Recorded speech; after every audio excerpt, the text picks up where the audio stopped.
All right, everyone, and hello. Welcome back to number 194, Nightshade Paolumu at our 20th anniversary Monster Hunter countdown. First and only, thankfully, appearance in Monster Hunter World, Iceborne. I do not like Nightshade. Nightshade, of all of the subspecies to have ever been made, I think he's just among the worst. And I'll get into it. You'll see. You will see soon. Armor set looks cute.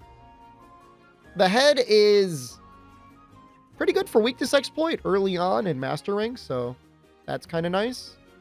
As for the weapon, it is, a reasonable choice for doing some farming in the Guiding Lands. If you're looking for a heavy sleep weapon just to get a lot of wall bangs off, it's fine. As for everything else, as long as you've got sleep resistance from the legs and all that, the fight itself is not, he's not all that challenging. He is an MR1 monster. Broadly weak to water. He's got your normal Monster Hunter World hit zones. You hit the head. When he's inflated, he takes extra damage, although I'm not sure that that's something that you want to do anyways, because it's hard enough to hit him there. Unless, I guess if you got range, I guess it's fine. Not insanely weak to any of the statuses. The general statuses. I mean, he's resistant to sleep, of course. But there's not too much to see there. I guess generally weak to mounting. I never noticed that before. But he's got very low mount resistance, which is good, because when he's in the air, you want to get him out of the air. And when he's on the ground, he sucks. Oh, man. And that's my complaint. There's like two monsters that come to mind when I think they really could have used like one or two extra moves. The first one, oddly enough, is Shara. I feel like somewhere in a design board in a file somewhere in a Capcom office in Osaka, they've got an AT Shara that had an extra move or two. Shara is still a fine fight. Nightshade, whoo! Once you get him on the ground, he's like exactly like a normal Paolumu, except somehow less interesting. They have basically the same moveset, but he just likes to spam this same little tail flip move over and over again. And whenever you get lucky enough that he uses something else, you're like, oh, thank God. There it is. 1. Okay, it's kind of long. 2. Okay, let's see here. 3. Wait, he's going to do something new, right? Yeah, absolutely, he must. Nope. 4. There was, and I'm not going to get into the drama. I'm not going to do it. We've been there before. I'm not doing it today. But there was a drama recently of a speedrunner that had an analysis done of them and admitted it. So thank God that there's really not as much drama, because it came out and they admitted it and whatever. They were out there editing the AI of monsters so that they would always do like the move that they wanted them to do. And the way they found out is, I guess there's a certain pattern with which monsters can't repeat a certain number of moves in a row. Not Nightshade. Nightshade doesn't care.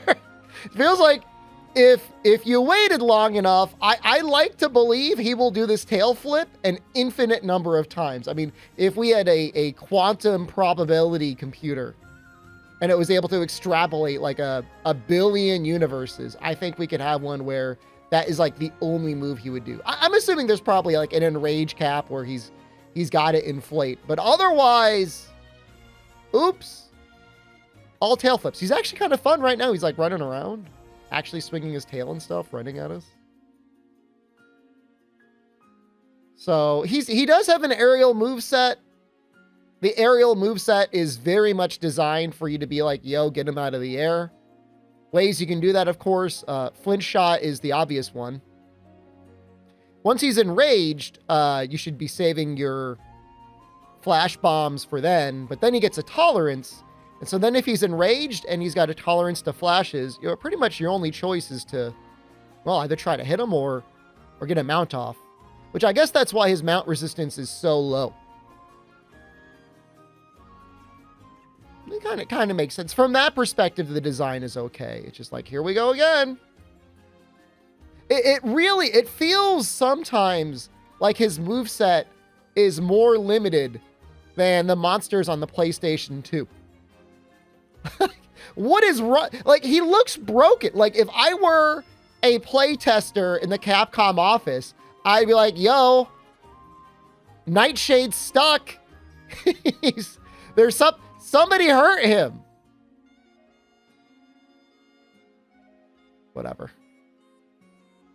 We did it. It's over, or almost over. Here it goes again. I mean, it makes fighting him relatively easy. It makes it all the more sad. Poor Cantor lost his run to Nightshade. Goddamn monster had one move. He technically lost it to Gajalakas. He didn't lose it to Nightshade. All right. That's it for him. Goodbye and good riddance. If I had a bottom of the list, it would probably be him. Here's our world item descriptions. Broadly used for many purposes. Solid, used to craft gear. There's a mod out there that apparently adds better item descriptions. We might add it for some of these monsters. All right, that's it for Nightshade. Up next, oh, wow. Double feature, Geodrome. Question for you in the comments. Is he, do we have to fight him when he's Geodrome? Can we go back to Monster Hunter Freedom and fight him when he was like, what was he, White Velociprey? White Velocidrome? I guess that was the Geoprey, not Geodrome. Whatever. In any case, thanks for watching this. Hopefully it didn't put you to sleep. Thank you for watching again. Goodbye. I love you. Goodbye.